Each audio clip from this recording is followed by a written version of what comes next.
Summer 1942. Hitler promised Stalingrad would fall in days. Instead, his armies marched into fire. The Luftwaffe rained bombs until whole districts vanished in smoke and ash. Families fled with carts and children, only to be cut down on the roads.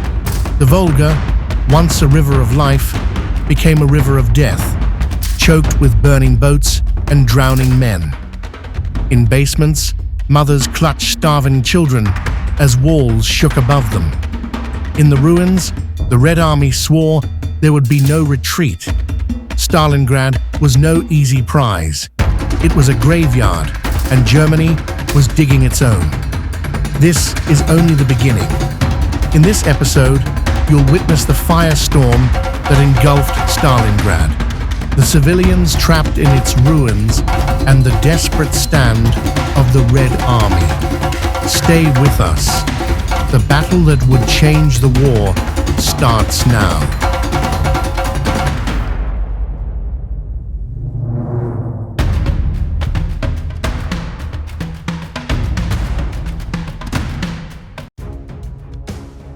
In the summer of 1942, Hitler's gaze fell upon Stalingrad.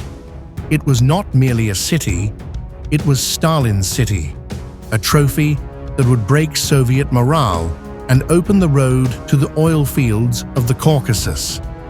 To the Führer, it promised glory, humiliation for his rival, and the lifeblood his war machine craved.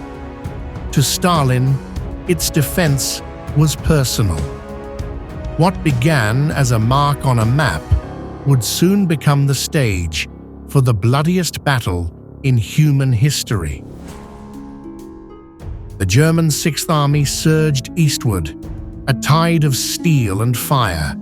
Tank divisions thundered across the open plains, their treads crushing wheat fields into dust. Villages burned in their wake, smoke trailing the advance. To German soldiers, victory felt certain. Each mile carried them closer to the Volga. To Soviet defenders, the land itself seemed to shudder under the unstoppable weight of the Wehrmacht. But retreat had its limits. Stalin's voice thundered through the Soviet Union. Not a step back. His infamous Order 227 meant deserters would be shot, whole units forced to stand their ground. To the Red Army, the message was clear. Stalingrad must not fall. Fear and duty welded men to the ruins. The Germans believed the Soviets would break. Instead, they grew sharper, harder, more desperate. On August 23rd, the Luftwaffe unleashed hell. The sky darkened with swarms of bombers, their engines drowning the city's heartbeat. Explosions tore through streets, factories, and homes. Firestorms consumed entire neighborhoods, dragging the air itself into infernos. In a single night, tens of thousands were killed. The Germans believed the city was destroyed. But in the ashes, a new kind of war was just beginning. The people of Stalingrad were trapped in a nightmare. Families huddled in cellars, listening to bombs falling like thunder. Children clutched toys amid rubble, their eyes wide with fear. Water was fetched under fire, food grew scarce, and the dead lay unburied in the streets. For civilians, survival became a daily gamble, and yet many joined the soldiers, digging trenches and building barricades, defending their city with bare hands. As the city smoldered, the German army grew confident. Officers toasted their impending victory. Soldiers posed for photographs in front of ruined factories, convinced Stalingrad was already theirs. General Paulus, calm and methodical, believed the battle would be over in days. The enemy seemed beaten. What the Germans did not yet see was the iron will hidden within the rubble.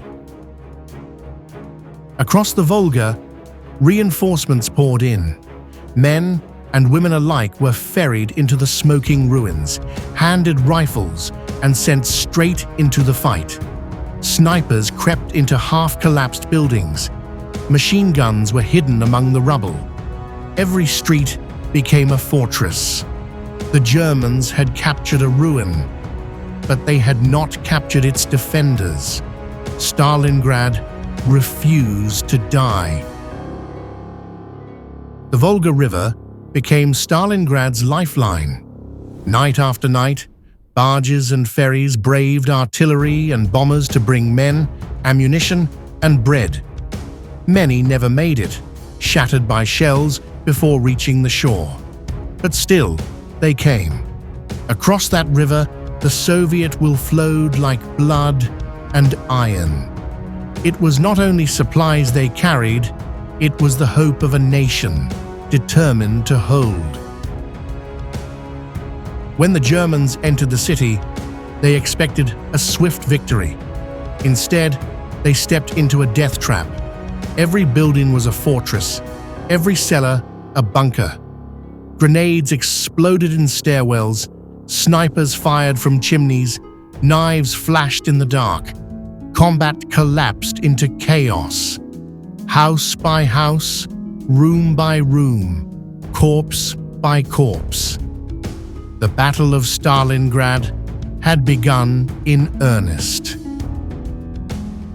By September, the city was reduced to rubble and fire. Yet from those ruins, the Soviets fought with unbreakable fury. Hitler promised victory. Stalin promised resistance. And between them lay Stalingrad, a graveyard of stone and steel where the fate of the world was now being decided. The battle had only just begun.